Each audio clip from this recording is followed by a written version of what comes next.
And that's really the root of the problem for me.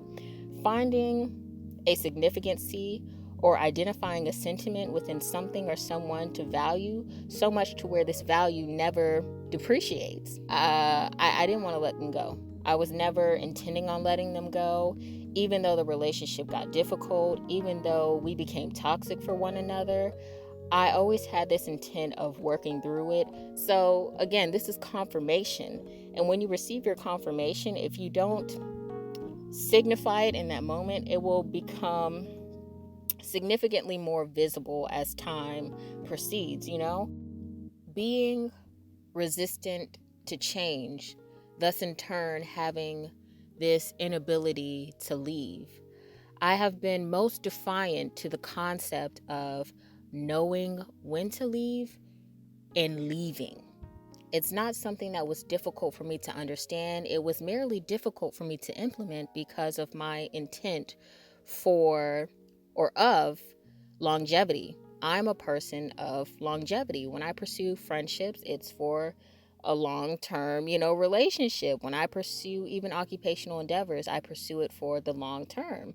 Even like some of the career fields that I've chosen, like dental assisting, I pursued it because it's one of those practices or it's one of those occupations where you are expected to be a part of a practice or a part of a team for a long time. You know what I mean? Like when I was offered a position at one of my locations and it was a general practice, they were like, okay, like if you decide that you don't want to do this for the long term, you can be here for the short term, which is like 5 years. I'm like, well, that sounds pretty long to me.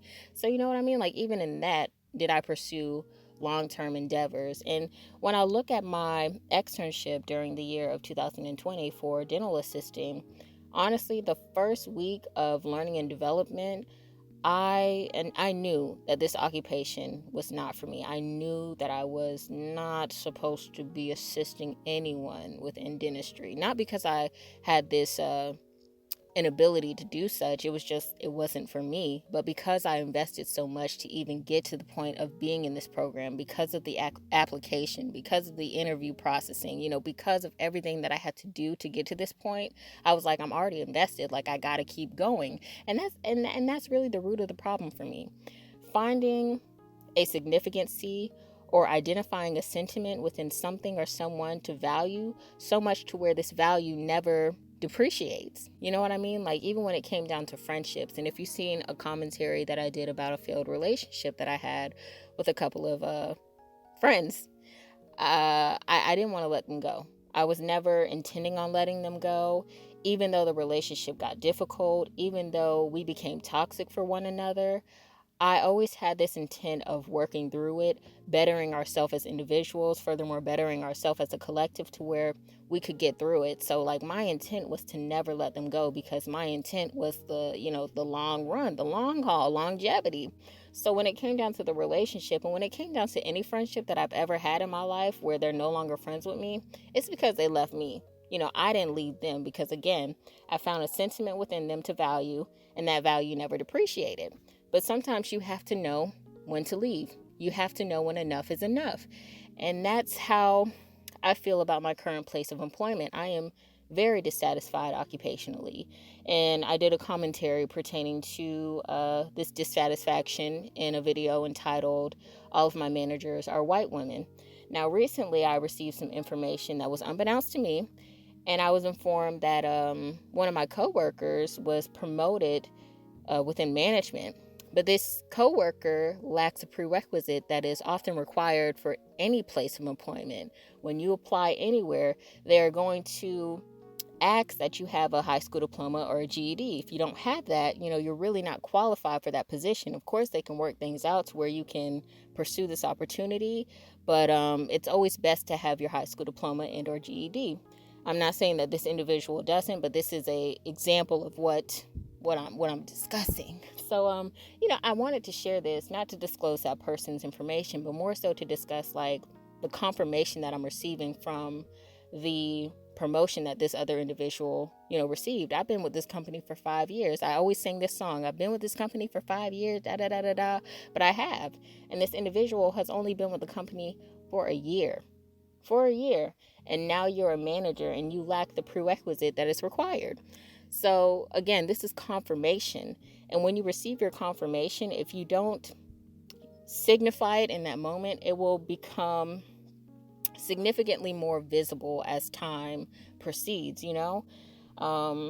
It started off with me noticing that all my managers were white women. Then it started off, well, now it's the fact that one of my coworkers are now managers, but they lack a prerequisite.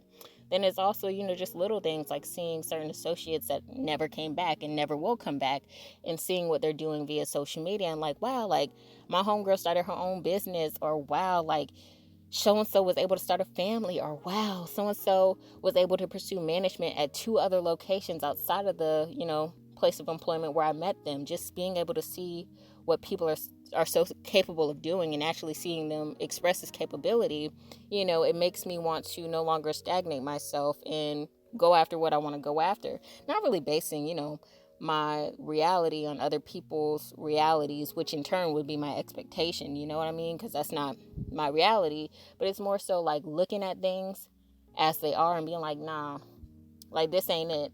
And I was talking to one of my coworkers too, and I was just like, I look at certain people that are there that have been there for 10 plus years, longer than myself, and they had these high aspirations, these high goals. They spoke a good game, or they talked a good game, but they never walked that walk. I don't ever want to be that person.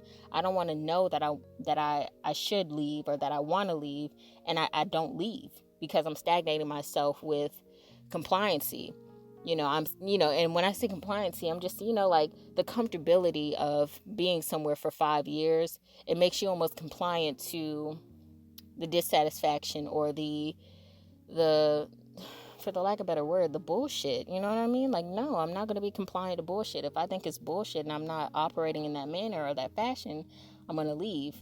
So that's kind of the point where I'm at right now occupationally, and I'm this much closer. You can't see my hands, but I'm this much closer to being satisfied in that respect, because I'm no longer staying in relationships. I'm no longer staying in places, or I'm no longer around people that I don't need to be with. And so I wanted to share this because of the relevancy to my life, and because I'm a real person going through real things. I feel like it's relevant for a lot of other people.